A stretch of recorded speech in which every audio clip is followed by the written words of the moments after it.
Barrer la route à Ebola est par tous les moyens. Le gouvernement multiplie les actions pour empêcher l'entrée du virus en Côte d'Ivoire. Noé, ville frontalière avec le Ghana, le dispositif de contrôle vient d'être adapté à l'urgence.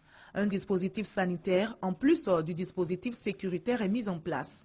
Pour la ministre de la Santé et de la lutte contre le sida, Raymond Goudou Kofi, ce contrôle sanitaire est important et doit intervenir avant celui fait par les agents de sécurité et de défense.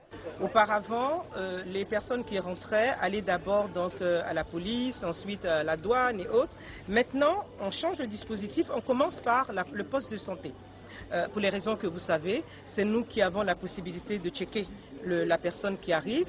C'est nous qui avons la possibilité de détecter si la personne fait de la fièvre ou pas. Nous avons également constaté qu'il y a la Croix-Rouge est également présente. C'est une très bonne chose pour venir en appui donc, à nos agents de santé. Nous avons corrigé certains dispositifs, certaines mesures et je pense qu'après cela, tout le monde sera vigilant parce qu'il y va de la vie de chacun, mais il y va également de la vie et de la survie de la nation. Le ministre chargé de la Défense, Paul Kofi, invite les agents de sécurité et de défense au strict respect des consignes. La frontière avec le Libéria et la Guinée, donc ces frontières sont fermées. Consigne pour nos hommes, ça veut dire que tous les ressortissants de ces pays qui essaient de contourner cette mesure en entrant soit par le Ghana, soit par le Mali, soit par le Burkina sera refoulé à nos frontières jusqu'à nouvel ordre. Et cela est très clair.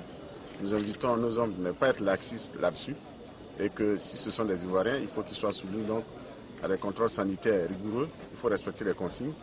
Nous demandons aussi à nos hommes de ne pas se laisser distraire. Les agents de santé, de sécurité et de défense ont acquis du matériel, renforçant ainsi leur capacité de surveillance. Il s'agit notamment de bavettes, de cache-nez et de thermomètres infrarouges. Des thermomètres qui leur permettront d'obtenir la température corporelle des voyageurs sur une distance d'1 mètre.